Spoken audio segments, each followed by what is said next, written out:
5 বছর আগে যেই মেয়েকে অপমান করে তার প্রেমের প্রপোজাল রিজেক্ট করেছিলাম, সেই মেয়েই আজ আমার সামনে একটা কন্ট্যাক্ট পেপার রেখে বলছে চাকরি করতে হলে তাকে আমার চুক্তিতে বিয়ে করতে হবে। মেয়েটার কথা শুনে আমি নিরুপায় হয়ে দাঁড়িয়ে আছি। চাকরির সন্ধানে এক অফিসে জবের ইন্টারভিউ দিতে এসেছি, কিন্তু ইন্টারভিউ দিতে এসে 5 বছর আগে সেই মেয়েটার সাথে আবারও দেখা হয়ে যাবে তা কোনোদিনও কল্পনা করিনি। তার উপর আবার মেয়েটা আমাকে বলছে চাকরি করতে হলে কন্ট্যাক্ট পেপারে সাইন করে তাকে চুক্তিতে বিয়ে করতে হবে। মেয়েটার কথা শুনে সারা শরীর নাড়া দিয়ে উঠেছে আমার। চোখ বড় বড় করে মেয়েটার দিকে হাবলার মতন তাকিয়ে আছি, মুখ দিয়ে কোনো কথা বেরোচ্ছে না। ওপর পাশ থেকে মেয়েটা আমাকে হাবলার মতো তার দিকে তাকিয়ে থাকতে দেখে বলল, এভাবে তাকিয়ে আছিস কেন? অবাক হয়েছিস মনে হয় আমাকে এখানে দেখতে পেয়ে?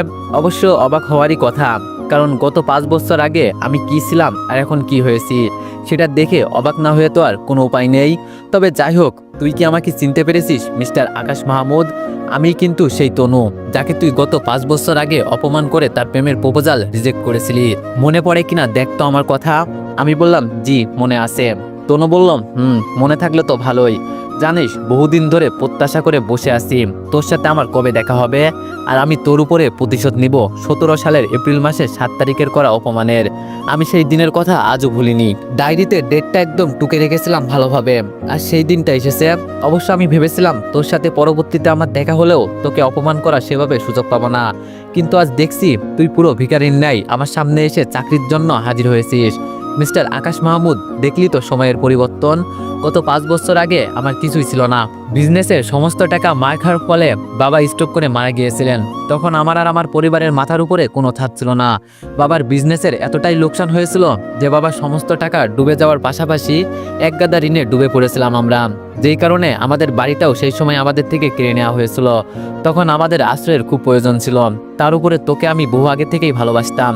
আমার বাবার সাথে তোর বাবার বেশ ভালো একটা সম্পর্ক ছিল, কারণ দুজনে একসাথে বিজনেস করতো।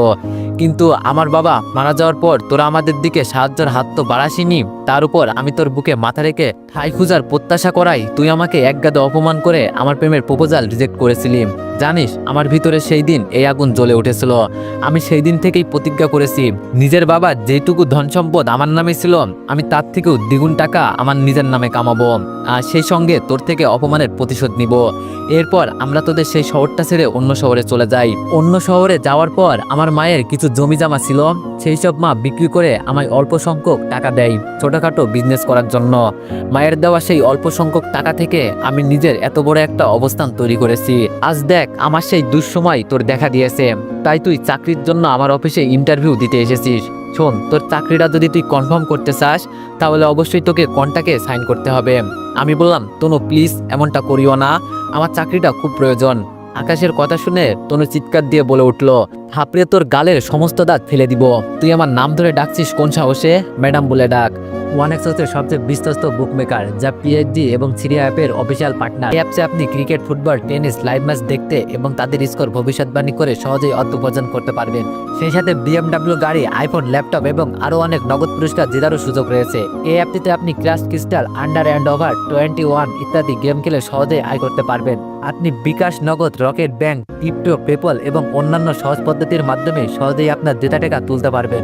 এখানে আপনি 24 ঘন্টায় 7 দিন গ্রাহক সহায়তা পাবেন। তাই এখনই পিন কমেন্টের লিঙ্ক ব্যবহার করে রেজিস্ট্রেশন করুন, অথবা গুগলে ওয়ানেক্স সার্চ লিখে রেজিস্ট্রেশন করুন। আর হ্যাঁ, রেজিস্ট্রেশনের সময় আমার প্রোমো কোড VODO7 ব্যবহার করে প্রথমবার ডিপোজিটে 20,000 টাকা পর্যন্ত পান। আমি বললাম ম্যাডাম প্লিজ আমায় চাকরিটা দিন, আমার চাকরিটা খুব প্রয়োজন। তনু বলল, হ্যাঁ এবার ঠিক আছে। আর মিস্টার আকাশ, তোকে কি আমি বলেছি যে চাকরিটা দিব না? তোকে তো আমি চাকরি দিতেই চাইছি, কিন্তু তার জন্য তোকে তো সত্য মানতে হবে। তুই আমার কন্ট্রাক্ট পেপারে সাইন করে দে, যেখানে লেখা আছে তুই আমার সাথে 3 বছরের চুক্তিতে বিবাহ বন্ধনে আবদ্ধ হচ্ছিস। চুক্তির 3 বছর আগে তুই এই বিয়ে নিজ থেকে কখনোই ভাঙতে পারবি না, সেই সঙ্গে অফিস থেকেও রিজাইন করে চলে যেতে পারবি না। তবে আমি চাইলে যে কোনো কিছুই করতে পারবো। 3 বছর আগে বিয়ে ভাঙতে পারবো, আমি চাইলে তোকে অফিস থেকেও তাড়িয়ে দিতে পারবো। এক কথায় আগামী 3 বছর আমার যেমন ইচ্ছা হয় তেমনটাই আমি করতে পারবো। তুই আমার এই এগ্রিমেন্টে রাজি হয়ে যা, তাহলে তোর চাকরিটা তুই পেয়ে যাচ্ছিস। আকাশ কি করবে বুঝে উঠতে পারছে না, আবারও হাবলার মতো তনুর দিকে তাকিয়ে আছে। অপরদিকে তনু আকাশে তার দিকে হাবলার মতো তাকিয়ে থাকতে দেখে এবার চরম রেগে যায়, যার ফলে সে রাগান্বিত কণ্ঠে বলে ওঠে, দেখ তোর সাথে ঘন্টার পর ঘন্টা বকবক করব সেই সময়টা আমার নেই। হয় তুই কন্ট্যাক্ট পেপারে সাইন কর, না হয় শুরুতে অফিসের সকল কর্মচারীদের সামনে আমি তোকে চরম অপমান করব। তারপর সিকিউরিটির মাধ্যমে তোকে ঘাড় ধাক্কা দিয়ে অফিস থেকে বের করে দিব। এবার তুই কোনটা করবি জলদি বল। আকাশ এই অফিসে ইন্টারভিউ দিতে এসে এক ভয়ানক পরিস্থিতিতে আটকে গেছে। এখন সে চাইলেও চাকরিটা বরখাস্ত করতে পারবে না, কারণ তনু সবার সামনে তাকে অপমান করার হুমকি দিয়েছে। অন্যদিকে সে চাকরিটা করলেও তার জন্য বিপদ, কারণ আজ প্রথম দিনেই তনু তার সাথে যেভাবে কথা বলছে, এতে করে আকাশ বুঝে গেছে রোজ তাকে তনুর হাতে অপমান আর অপদস্থ হতে হবে। এছাড়া তনু তাকে কন্ট্যাক্ট পেপারের সাহায্যে 3 বছরের জন্য বিয়ে করে তার জীবনটা নরক বানিয়ে দিতে চাইছে।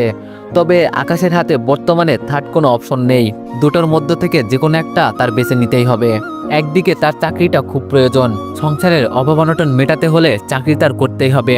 অন্যদিকে চাকরিটা রিজেক্ট করলে ঘরের মানুষের পেটে ভাত জুটবে না, আর সেই সঙ্গে অফিসের সকল কর্মচারীর সামনে অপমান হতে হবে।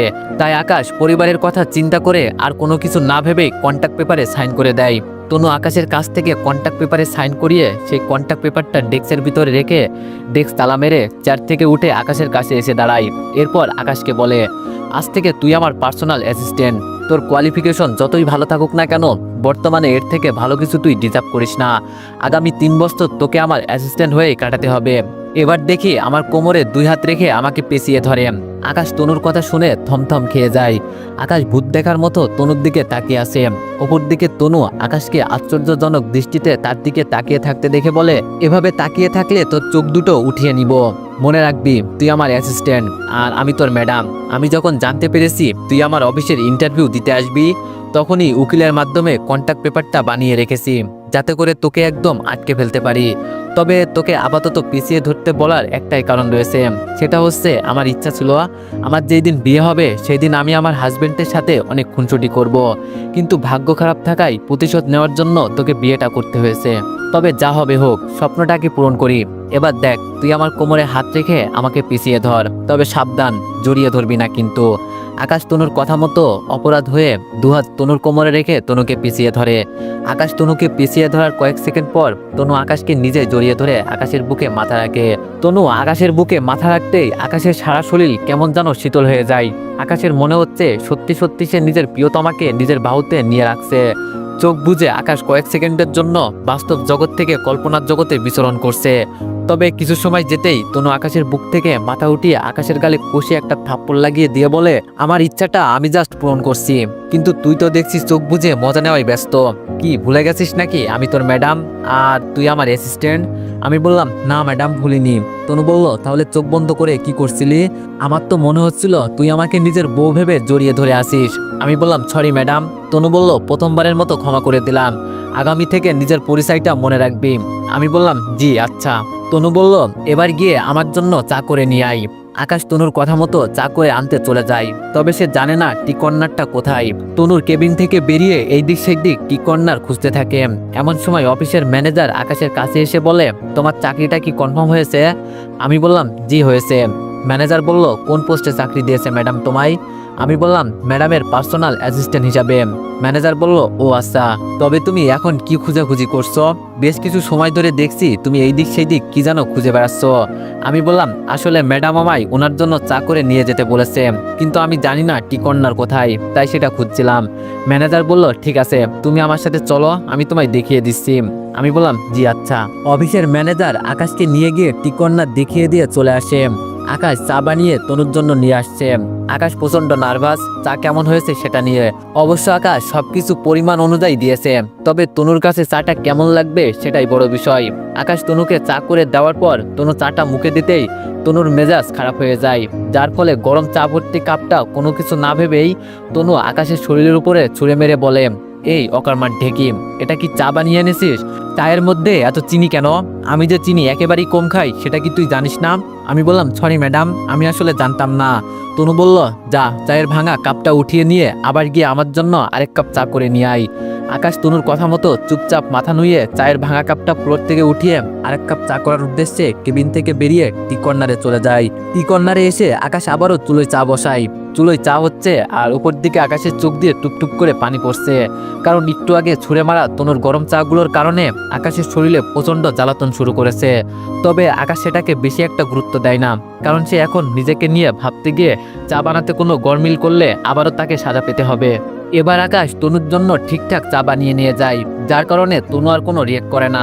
তবে তনু চা নিয়ে আকাশকে কিছু না বললেও তবে আগের বারের চায়ে চিনি বেশি দেওয়ার কারণে আকাশকে বলে, এই যে শোন, তুই আমার অ্যাসিস্ট্যান্ট হলেও আমি জানি তুই যোগ্যতা সম্পন্ন একটা ছেলে, তাই তোকে এখন কিছু কাজ দিব, সেই সব তোর সম্পূর্ণ করতে হবে। অবশ্য ফাইলগুলো যদিও আমার সম্পূর্ণ করার কথা, কিন্তু প্রথমবার চায়ে বেশি চিনি দেওয়া শাস্তি এটা তোর। এই যে আমার ডেস্কের উপরে 3টা ফাইল রয়েছে, ফাইলগুলো ফার্স্ট টু লাস্ট শেষ করে বুঝিয়ে দিয়ে তারপর বাসায় যাবি। যা, এবার গিয়ে ওই কোনায় ফ্লোরের উপরে বসে কাজ শুরু কর। আমি আগামীকাল ম্যানেজারকে বলে দরজার বাইরে তোর জন্য চেয়ার আর একটা ডেস্কের ব্যবস্থা করে দিব। আকাশ চুপচাপ তনুর কথা মতন তনুর ডেস্কের উপর থেকে 3টা ফাইল নিয়ে তনুর কেবিনের এক কোনায় বসে ফাইলগুলো রেডি করতে শুরু করে।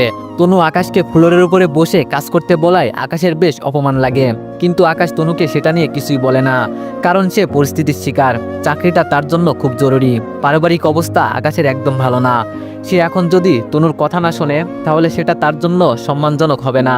তাই সে মুখ বুজে ফ্লোরের উপর বসেই কাজ করতে আরম্ভ করে। কাজ করতে করতে দুপুর 3টা পেরিয়ে গেছে।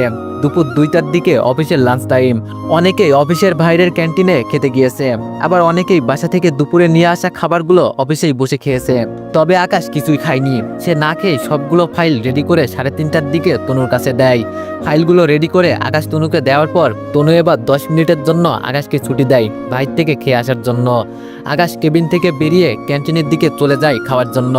ক্যান্টিনে গিয়ে হালকা কিছু খাবার খেয়ে 10 মিনিটের আগেই সে ফিরে আসে।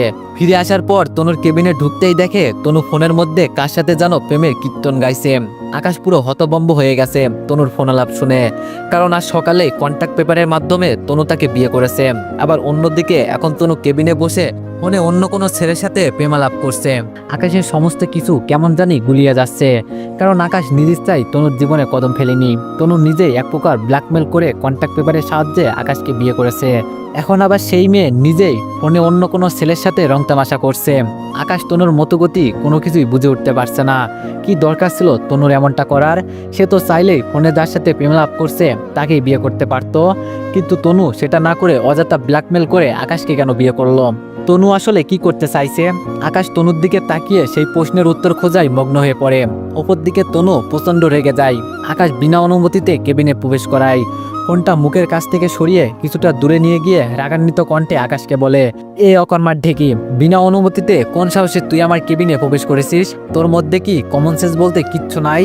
তুই কি জানিস না কারোর কেবিনে বা কারোর কক্ষে প্রবেশ করতে হলে অনুমতি নিয়ে ঢুকতে হয়? নাকি তোদের যখন অফিস আদালত ছিল তখন কর্মচারীরা বিনা অনুমতিতেই কেবিনে প্রবেশ করতো, যার জন্য তুই এমনটা করছিস? তনুর রাগান্বিত কণ্ঠে কথাবার্তা শুনে আকাশ থমথম খেয়ে যায়। তাড়াতাড়ি করে তনুর বিষয় ভাবনা চিন্তা বাদ দিয়ে কোনোভাবে নিজেকে আগে সংযত করে। এরপর তনুকে বলে, ম্যাডাম আমি সরি, আসলে ম্যাডাম আমি অন্যমনস্ক হয়ে থাকায় বেখেয়ালিভাবে কেবিনে অনুমতি ছাড়াই প্রবেশ করে ফেলেছি। ম্যাডাম আমি আন্তরিকভাবে দুঃখিত, আগামীতে এইরকমটা আর কখনো হবে না। তনু বলল, মিস্টার আকাশ মাহমুদ, আমার সাথে অভিনয়টা একদম কমিয়ে করিস। শোন, তুই যেই মঞ্চে অভিনয় করতে নাম লিখিয়েছিস আমি সেই মঞ্চটার মালিক। তুই কি ভেবেছিস তুই আমাকে উল্টোপাল্টা বুঝ দিলে আমি সেই সব বুঝবো? শোন, আমি ভালো করেই জানি তুই ইচ্ছাকৃতভাবেই কেবিনে অনুমতি ছাড়া প্রবেশ করেছিস। আমি বললাম, না ম্যাডাম এমনটা নয়, আপনি আমাকে ভুল বুঝছেন। তনু বলল, দেখ আমি আগেই বলেছি আমাকে উল্টোপাল্টা বুঝ দিতে আসিস না। আমি ভালো করে জানি তুই ইচ্ছাকৃতভাবেই কেবিনে অনুমতি ছাড়া প্রবেশ করেছিস, আর অনুমতি ছাড়া কোন উদ্দেশ্য নিয়ে তুই প্রবেশ করেছিস সেটাও আমার জানা। তুই হয়তো ভেবেছিস তুই আমার স্বামী আর আমি তোর স্ত্রী, আমার কাছে অনুমতি নেওয়ার কোনো প্রয়োজন নেই তোর। আর তুই আমার কেবিনে না বলে প্রবেশ করার উদ্দেশ্য হচ্ছে আমাকে অপ্রস্তুতভাবে দেখা। শোন, আমি ভালো করেই জানি তোর মনে শয়তানি চেপেছে, কারণ যেভাবেই হোক তোর আর আমার বিয়ে হয়েছে, তাই তুই সেটার ফায়দা উঠাতে চাচ্ছিস। শোন মিস্টার আকাশ মাহমুদ, তোকে একটা কথা স্পষ্টভাবে জানিয়ে দিই, তোকে আমি বিয়ে করার উদ্দেশ্য কিন্তু মোটেও এটা না যে আমি তোর সাথে ঘনিষ্ঠ হব বা তোর সাথে সাধারণ বাকি 5-10টা দম্পতির মতো আগামী 3 বছর কাটাবো। তোকে আমার বিয়ে করার একমাত্র উদ্দেশ্য হলো তোকে হাতের মুঠোয় জিম্মি করে তোর জীবন থেকে সমস্ত সুখ শান্তি কেড়ে নিয়ে তোর পুরো লাইফটা জাহান্নাম বানিয়ে দেওয়া। গত 5 বছর আগে তুই আমাকে যে কষ্টটা দিয়েছিস, আমি আগামী 3 বছরে তোর দেওয়া কষ্টের চাইতে কয়েক হাজার গুণ বেশি কষ্ট আমি তোকে দিব। সেজন্য তোকে আমি কন্ট্যাক্ট পেপারে সাইন করে জিম্মি করেছি। তনুর কথা শুনে আকাশের এবার প্রচণ্ড মেজাজ খারাপ হয়ে যায়, কারণ একে তো তনু তার উপরে জোরজবস্তির দোষ চাপিয়ে দিচ্ছে, দ্বিতীয়ত তনু তার উপরে প্রতিশোধ নেওয়ার জন্যই খালি তাকে বিয়ে করেছে। আকাশ সবকিছু শোনার পর নিজেকে কন্ট্রোল করতে না পেরে তনুর মুখের উপর বলে ওঠে, এই মেয়ে, নিজেকে কি ভাবিস তুই? হ্যাঁ, দুনিয়ায় খালি একমাত্র তোর কথাগুলোই সঠিক আর বাকি সবার কথা মিথ্যা। আর তুই একটু আগে কি বললি? আমার জীবন থেকে সব সুখ শান্তি কেড়ে নিয়ে আমার জীবন জাহান্নাম বানাবি? শোন, তোর চাকরি আমি করব না, আমি অন্য কোথাও চাকরির জন্য আবেদন করব, তারপর দেখি তুই আমার সুখ শান্তি কিভাবে কেড়ে নিস। আকাশের মুখে তুই তাকারি শুনে তনু ফোন কেটে দিয়ে টেবিলের উপরে রাখে। এরপর বসা থেকে উঠে ডেস্কের উপরে থাকা তনু তার কথা বলা ছোট ফোনটা হাতে নিয়ে সজোরে আকাশের উপরে ছুঁড়ে মারে, যার পরে ফোনটা আকাশের কপালে লেগে আকাশের কপাল ফেটে রক্ত পড়তে থাকে। তনুর এমন আচরণে আকাশের আরো রাগ উঠে যায়। নিজেকে সামলানো বাদ দিয়ে কোনো কিছু না ভেবে আকাশ সোজা তনুর দিকে তেড়ে গিয়ে তনুর গলা চেপে ধরে পিছনের দেয়ালের সাথে তনুকে ঠেসে ধরে। এরপর গর্জন করে বলে ওঠে, এই মেয়ে, কিসের এত দিমাগ তোর? আমাকে কি তোর মানুষ বলে মনে হয় না? আর সকাল থেকে আমার সাথে যা খুশি করে যাচ্ছিস, যা খুশি বলে যাচ্ছিস, তার উপরে এখন আবার এসে মিথ্যা দোষ চাপিয়ে আমার উপরে ফোন চড়ে মেরেছিস। এই মেয়ে, আমাকে কি তোর খেলনার পুতুল মনে হচ্ছে নাকি? আর আমার জীবন নষ্ট করা তুই কে? 5 বছর আগে তোকে না হয় অপমান করেছি, তাই বলে তুই কি আমার পুরো জীবনটাই তছনছ করে দিবি নাকি? তনু আকাশের কথায় কোনো জবাব দেয় না, আর জবাব দিবেই বা কি করে? আকাশ তনুর গলা যে জোরে চেপে ধরেছে, তাতে করে তনু বহু কষ্ট করেও মুখ দিয়ে কোনো শব্দ বের করতে পারছে না। প্রচণ্ড ব্যথা লাগছে তনুর। ব্যথা সহ্য করতে না পেরে তনুর চোখ দিয়ে পানি পড়তে শুরু করে। তনু অসহায়ের মতো চোখে পানি নিয়ে আকাশের দিকে তাকিয়ে থাকে। ওপর দিকে তনুর কান্নারত দৃষ্টি দেখে আকাশের রাগ মাটি হয়ে যায়। মনের ভিতরে কেমন যেন এক ধরনের খারাপ লাগা অনুভব করছে আকাশ। যদিও বা তনু আকাশের সাথে খারাপ আচরণ করেছে, কিন্তু মেয়েটার চোখের পানি দেখা মাত্রই আকাশ কেমন যেন একদম শান্ত হয়ে যায়। তনুর গলা থেকে হাতটা চুপচাপ নামিয়ে নিয়ে দাঁড়িয়ে থাকে আকাশ। অন্যদিকে তনু আকাশ থেকে ছাড়া পাওয়া মাত্রই কাঁচতে কাঁচতে বলে ওঠে, তোকে আমি ছাড়বো না। 5 বছর আগে করা আচরণের কারণে আগামী 3 বছরের জন্য তোকে জিম্মি করেছি, কিন্তু বর্তমানে তুই যেটা করেছিস সেটার জন্য তোর অনেক ভয়ানক শাস্তি পেতে হবে। আর তুই একটু আগে কি বলেছিস? আমার চাকরি করবি না, অন্য কোথাও চাকরি দেখবি? শোন, এই চিন্তা মাথা থেকে ঝেড়ে ফেলে দে। না, হয়তো কন্ট্যাক্ট পেপার নিয়ে গিয়ে থানায় মামলা করে তোকে লকআপে বন্দি করব, আর তোর পরিবারকে একদম রাস্তায় নামিয়ে দিব। এমনিতেই তোর পরিবারের অবস্থা ভালো না, তার উপরে তোকে লকআপে দিলে তোর পরিবার রোডে নেমে আসবে। কি ভেবেছিস তুই আমাকে? আমি কাঁচা খেলোয়াড়? শোন, একদম আমার সাথে চালাকি করতে আসিস না, তাহলে কিন্তু তুই আর তোর পরিবার একদম ধ্বংস হয়ে যাবি। আকাশ তনুর কথার প্রতি উত্তরে আর কিছু বলে না, কারণ আকাশ ভালো করেই বুঝে গেছে সে ইতিমধ্যেই ভুল করে ফেলেছে। তার উপরে সে এখন আরো কিছু বললে বিষয়টা আরো জটিল হবে, যার দরুন তাকে তার পরিবারকে শাস্তি পেতে হবে। এমনিতেই তনু যে ডেঞ্জারাস, তার উপরে এখন যদি আকাশ উল্টোপাল্টা কিছু বলে তাতে করে সত্যিই তনু আকাশের 12টা বাজিয়ে দিবে। তাই আকাশ পরিস্থিতিটাকে সামাল দেওয়ার জন্য চুপ করে দাঁড়িয়ে থাকে, আর তনু রাগে ফসফস করতে করতে চেয়ারের উপরে গিয়ে বসে। কিছুটা সময় এভাবেই কেটে যায়, কেউ কারোর সাথে কোনো কথা বলে না। কিছুক্ষণ পর তনুর রাগ কমে যায়। রাগ কমার পর তনু কি মনে করে জানো, ডেস্কের ডয়ার খুলে ডয়ার থেকে ফার্স্ট এইড বক্স হাতে নিয়ে উঠে দাঁড়ায়। এরপর আকাশকে বলে, চুপ করে আমার চেয়ারটাই বস। আকাশ তনুর আচরণ দেখে পুরো তাজ্জব হয়ে যায়। আকাশের মাথা কাজ করছে না, এটা কি সত্যি সেই তনু যে একটু আগে আকাশের জীবন ধ্বংস করে দেওয়ার কথা বলছিল? আকাশ এক নজরে আশ্চর্যজনক দৃষ্টিতে হা করে তনুর দিকে তাকিয়ে থাকে। ওপর দিকে তনু আকাশকে তার দিকে হা করে তাকিয়ে থাকতে দেখে আবারও বলে ওঠে, এই অকর্মার ঢেকি, তোকে আমার চেয়ারটাই বসতে বলেছি, আমার কথাটা কি তোর কানে যায়নি? তনুর কথায় আকাশের হুঁশ ফিরে আসে। আকাশ তাড়াতাড়ি তনুর কথা অনুযায়ী চুপ করে তনুর চেয়ারটায় গিয়ে বসে। আকাশ তনুর চেয়ারে বসার পর তনু ফার্স্ট এইড বক্সটা খুলে নিজেই তুলো নিয়ে শুরুতে আকাশের কপালে রক্ত পড়া বন্ধ করে। এরপর তনু আকাশের কপাল ওয়াশ করে আকাশের কপালে পট্টি বেঁধে দেয়। তনুর আচরণ দেখে আকাশের মনে হচ্ছে তনু যেন তার বিয়ে করা বউ। আর এমনটা মনে হওয়ার আরও একটা কারণ রয়েছে, তনু আকাশের কপালে পট্টি বেঁধে দেওয়ার জন্য যখন আকাশের কাছাকাছি যায় তখন আকাশ তার থুতনিটা নিজের অজান্তেই অনেকটা সময় তনুর পেটের সাথে ঠেকিয়ে রেখেছিল, কিন্তু তনু তাকে কিছুই বলেনি।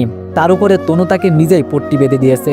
আকাশ তনুর এমন শোভনীয় আচরণ দেখে প্রথম দিনেই তনুর মায়ায় আটকে যায়। যদিও বা তনুর সাথে আকাশের বিয়েটা স্বাভাবিকভাবে হয়নি, কিন্তু তারপরও আকাশের কেন জানি ইচ্ছে করছে বিয়ের পরে সমস্ত ভূমিকা তনুর সাথে পালন করতে। আকাশ এক ধরনের মোহর মধ্যে আটকে গেছে। উপর দিকে তনু আকাশের কপালে পট্টি বেঁধে দেওয়া শেষ করতে আকাশকে বলে, তোর কপালে পট্টি বেঁধে দিয়েছি, এবার তুই উঠে দাঁড়া, আমি চেয়ারে বসবো, তারপর তুই আমার পা টিপে দিবি হিসাব বরাবর। আমার কেন জানি মনে হয়েছে প্রথম দিন হিসাবে তোর উপরে অন্যায়টা একটু বেশি করে ফেলেছি, তাই মানবতা দেখিয়ে পট্টি বেঁধে দিয়েছি। এবার তুই নিজের মানবতা দেখিয়ে আমার পা টিপে দে। এটা তোর দিক থেকে মানবতা হলেও আমার দিক থেকে এটা তোর জন্য শাস্তি।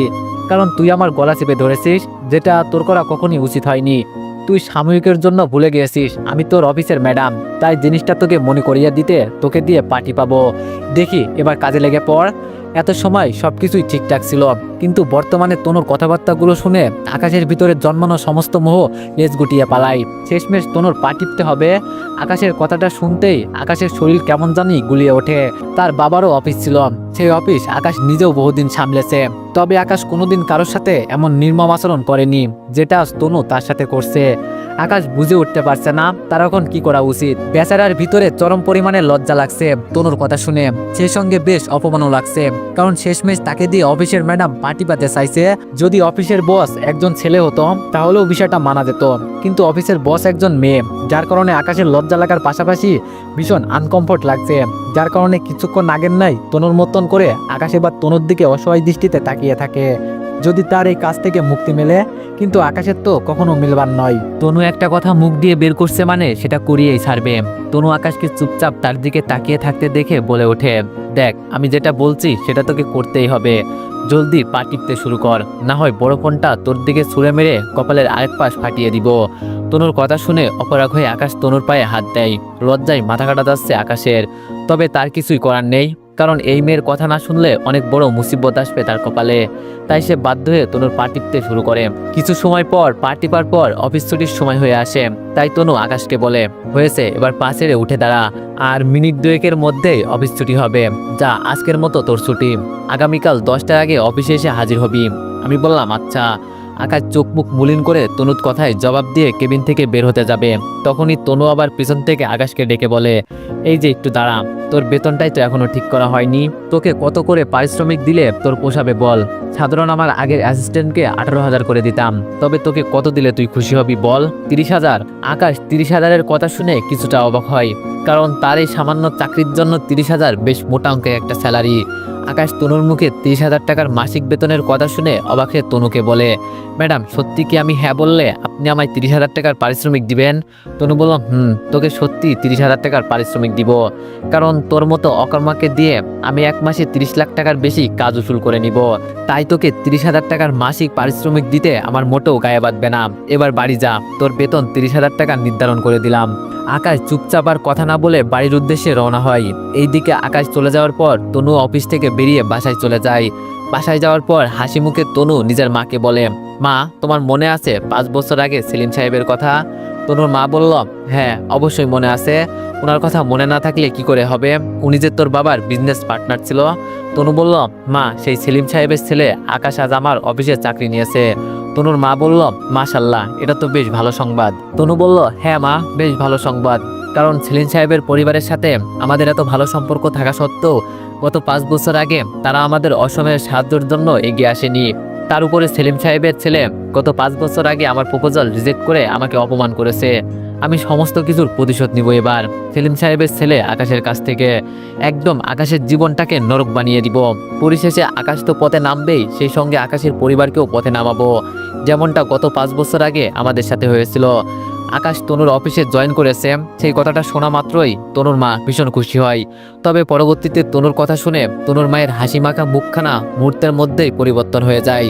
তনুর মা তনুর কথা শুনে ভূত দেখার মতো তনুর দিকে তাকিয়ে আছে। তনুর মা জানতো তনুর ভিতরে সেলিম সাহেবের পরিবারকে নিয়ে অনেকটা রাগ অভিমান জমে রয়েছে, বিশেষ করে সেলিম সাহেবের ছেলে আকাশের উপরে। কিন্তু রাগের পরিমাণটা যে এতটা বেশি সেটা তনুর মা তনুর মুখের কথা শুনে রীতিমতো অবাক।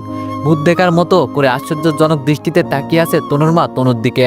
অপরদিকে তনুর মাকে আশ্চর্যজনক দৃষ্টিতে তার দিকে তাকিয়ে থাকতে দেখে জিজ্ঞেস করে, মা তুমি আমার দিকে এমন অদ্ভুত দৃষ্টিভঙ্গিতে তাকিয়ে আছো কেন? তোমার তো আরো আমার থেকে বেশি খুশি হবার কথা, কারণ আমার বাবা মানে তোমার স্বামী অসময়ে সেলিম সাহেবের পরিবার কোনো প্রকার সাহায্য করেনি।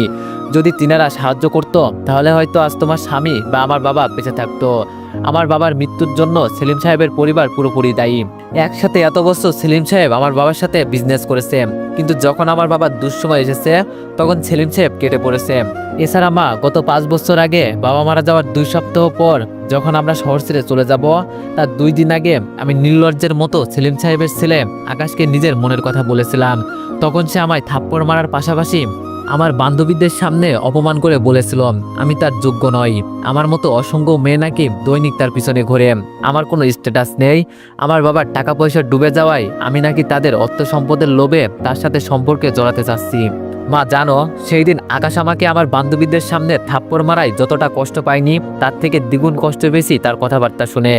আমি সেই দিন অপমানে মাথা মাটির দিকে নুয়ে রেখেছিলাম আর সেই সঙ্গে প্রতিজ্ঞা করেছিলাম আমার বাবার চাইতেও দ্বিগুণ নামডাক আর অর্থ সম্পদ আমি কামাবো। সেই দিন সে আমার ভিতরে আগুন জ্বালিয়ে দিয়েছিল। তার সাথে সাথে পরিশেষে সে আমায় আরও একটা কথা বলেছিল, আমি যদি কখনো তার লেভেলে যেতে পারি তাহলে সেই দিন গিয়ে তার সামনে দাঁড়িয়ে ভালোবাসার কথা বলতে, তখন সে আমাকে মেনে নিবে। মা, সেই দিন আমার ভিতরে রক্তক্ষরণ হয়েছিল আকাশের কথা শুনে, যার কারণে আমি দিনরাত পরিশ্রম করে নিজেকে এই পজিশনে নিয়ে এসেছি। তবে মা, সে এখন আমার লেভেলে নাই। আমি তার সামনে দাঁড়িয়ে এখন বুক ফুলিয়ে হাজারটা কথা বলতে পারবো, কিন্তু সে আমার সামনে বুক ফুলিয়ে একটা কথাও বলতে পারবে না। সেই যোগ্যতাটা তার বর্তমানে নেই। সে বর্তমানে আমার অফিসের নিম্ন স্তরের একজন কর্মচারী। আজ আমার সময় চলছে, তার সময় বহু আগেই ফুরিয়ে গেছে। এখন তাকে আমি নিজের যোগ্যতা দেখাবো পদে পদে, তারপর সে শিক্ষা পাবে। তনুর মা তনুর কথা শুনে তনুকে শান্ত গলায় বলে, তনু, গত 5 বছর আগে ঘটে যাওয়া বিষয় নিয়ে আজ তুই এতদিন পর এসে আকাশের উপর প্রতিশোধ নিতে চাইছিস, সেটা তোর করা একদম উচিত হচ্ছে না। হ্যাঁ, আমাদের অসময়ে সেলিম সাহেব আমাদের উপকার করেনি, এছাড়া আকাশ তোকে অপমান করেছিল।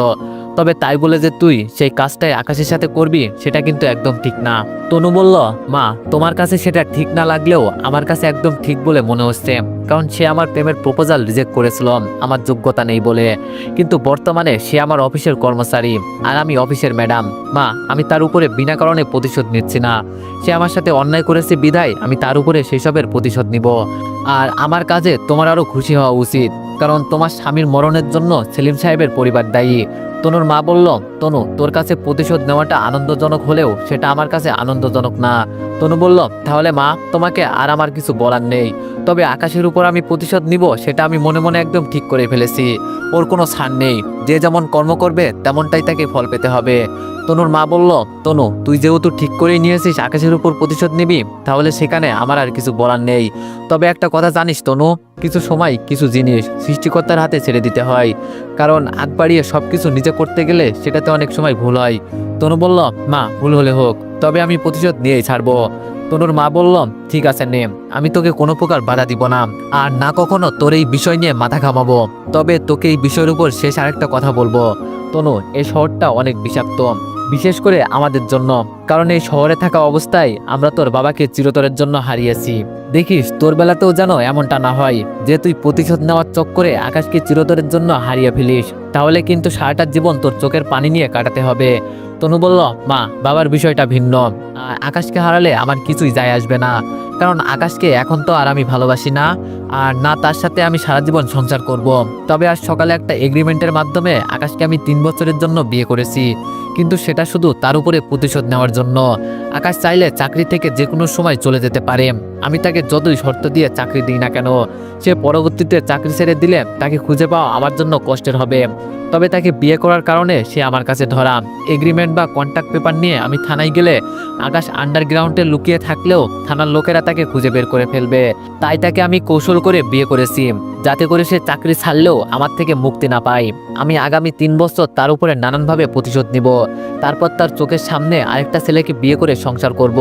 তনুর মা বলল, তনু, আকাশ নয় তোকে অপমান করে অন্যায় করেছে, তবে তুই যেটা করতে চাইছিস সেটা কিন্তু মহা অন্যায়। আর মানুষ কখনো সময়ের আগে অসময়ে আফসোস করে না, সব কিছুর একটা সঠিক সময় থাকে। তনু, আমার কথা মিলিয়ে নে, তুই যেটা করতে যাচ্ছিস সেটার জন্য তোর অনেক বড় মাসুল দিতে হবে। তনু বলল, মা, প্লিজ অলক্ষণে কথাবার্তা বলো না তো, আমি কোথায় ভাবলাম তুমি আরো খুশি হবে, কিন্তু এখন দেখছি তুমি খুশি হবার বদলে আমাকে আবল তাবল বলছো। তনুর মা বলল, আচ্ছা বাদ দে এখন এইসব কথাবার্তা, অফিস করে এসেছিস, যা ব্যাগ রেখে ফ্রেশ হয়ে আয়, আমি চুলোয় চা বসাচ্ছি। তনু বলল, ঠিক আছে। তনু তার মায়ের কথা মতো ব্যাগ রেখে ফ্রেশ হতে চলে যায়, আর তনুর মা তনুর জন্য কিচেনে গিয়ে চা বসায়। ওপর দিকে আকাশও বাড়িতে গিয়ে পৌঁছায়। আকাশের আগমনে আকাশের মা রহিমা বেগম বাসার দরজা খোলে, কিন্তু রহিমা বেগম দরজা খুলতেই আকাশের কপালে ব্যান্ডেজ দেখে চমকে ওঠে, চোখ মুখ মলিন করে ছেলেকে প্রশ্ন করে, আকাশ, কপালে কি হয়েছে তোর? আকাশ বলল, মা, ছোটখাটো একটা চোট পেয়েছি। আকাশের মা বলল, এই ছেলে, কি করে চোট পেলি তুই, আর কতখানি লেগেছে তোর? রহিমা বেগমের প্রশ্নের উত্তরে আকাশ মিথ্যা মিথ্যা কথা বলে। আমি বললাম, আরে মা, তাড়াহুড়ো করে গাড়িতে ওঠার সময় বাড়ি খেয়েছি, তবে মা বেশি একটা লাগেনি, অল্প একটু লেগেছে। মা তুমি একদম টেনশন করো না। আকাশের মা বলল, এই ছেলে এত বড় হয়ে গেছিস কিন্তু এখনো সাবধানে চলাফেরা করতে পারিস না, আর তুই বললেই কি আমার টেনশন হবে না নাকি? আমি বললাম, মা ছাড়ো তো সব, যা হবার হয়ে গেছে। এখন তোমাকে একটা গুড নিউজ শোনাই, মা আমার চাকরিটা হয়ে গেছে। মা বলল, আলহামদুলিল্লাহ। আমি বললাম, তবে মা জানো, আজ আমার সাথে বেশ আশ্চর্যজনক একটা ঘটনা ঘটেছে। মা বলল, কি আশ্চর্যজনক ঘটনা ঘটেছে আবার তোর সাথে?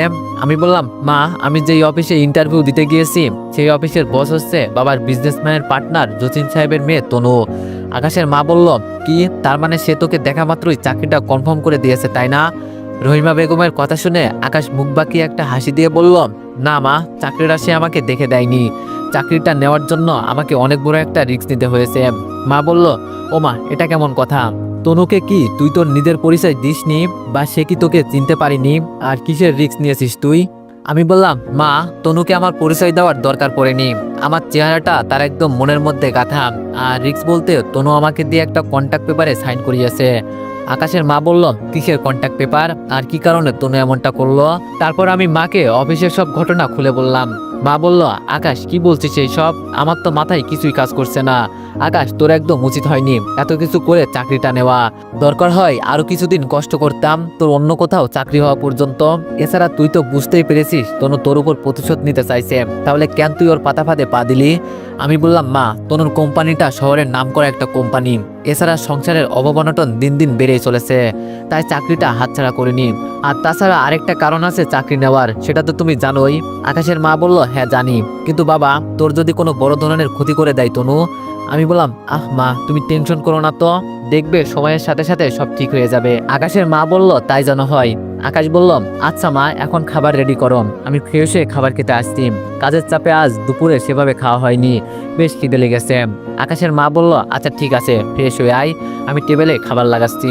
তো এভরিওয়ান, নেক্সট পার্টের জন্য সবাই একটু বেশি বেশি কমেন্ট করে দিও। ধন্যবাদ।